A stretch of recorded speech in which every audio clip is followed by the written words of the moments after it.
The relief which Edmund felt was so great that in spite of the cold he suddenly got warm all over, right down to his toes, and at the same time there came into his head what seemed a perfectly lovely idea. Probably, he thought, this is the great lion Aslan that they were all talking about. She's caught him already and turned him into stone. So that's the end of all their fine ideas about him. Who's afraid of Aslan? And he stood there gloating over the stone lion, and presently he did something very silly and childish.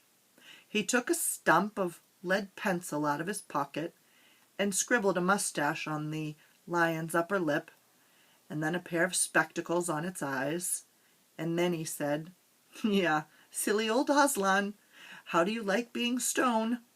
You thought yourself mighty fine, didn't you?" But in spite of the scribbles on it, the face of the great stone beast still looked so terrible and sad and noble, staring up in the moonlight, that Edmund didn't really get any fun out of jeering at it. He turned away and began to cross the courtyard. As he got into the middle of it, he saw that there were dozens of statues all about, standing here and there, rather as the pieces stand on a chessboard when it's halfway through the game.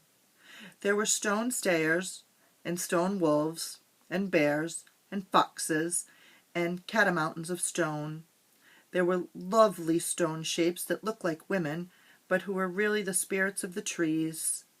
There was the great shape of a centaur, and a winged horse, and a long, lithe creature that Edmund took to be a dragon.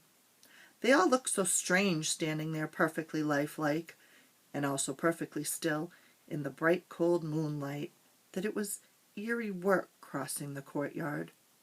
Right in the very middle stood a huge shape like a man, but as tall as a tree, with a fierce face and a shaggy beard, and a great club in its right hand.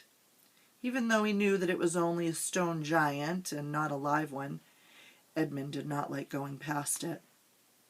He now saw that there was a dim light showing from a doorway on the far side of the courtyard. He went to it. There was a flight of stone steps going up to an open door. Edmund went up them. Across the threshold lay a great wolf.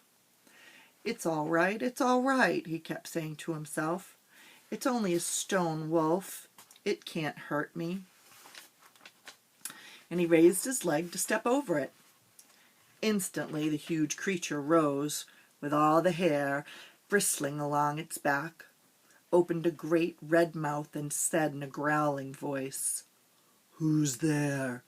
Who's there? Stand still, stranger, and tell me who you are."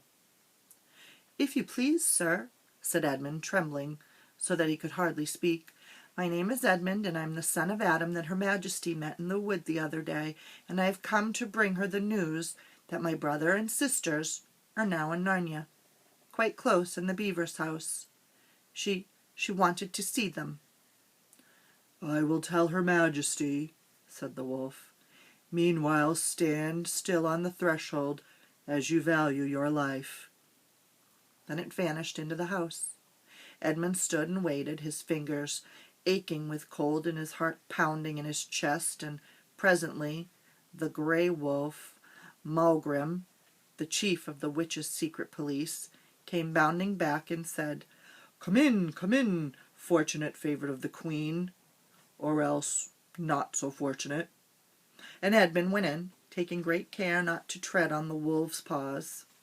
He found himself in a long gloomy hall with many pillars, full, as the courtyard had been, of statues. The one nearest the door was a little fawn with a very sad expression on its face, and Edmund couldn't help wondering if this might be Lucy's friend. The only light came from a single lamp, and close beside this sat the White Witch. "I'm come, your Majesty," said Edmund, rushing eagerly forward. "How dare you come alone?" said the witch in a terrible voice. "Did I not tell you to bring the others with you?" Please, your Majesty," said Edmund. "I've done the best I can. I've brought them quite close.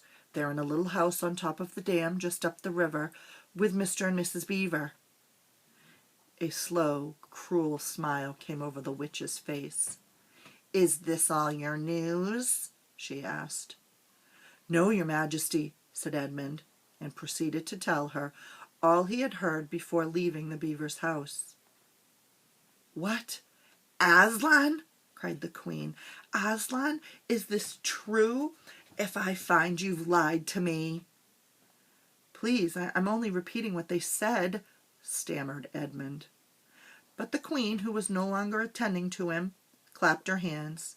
Instantly the same dwarf whom Edmund had seen with her before appeared. "Make ready our sledge," ordered the witch, "and use the harness without the bells." And that is the end of chapter 9.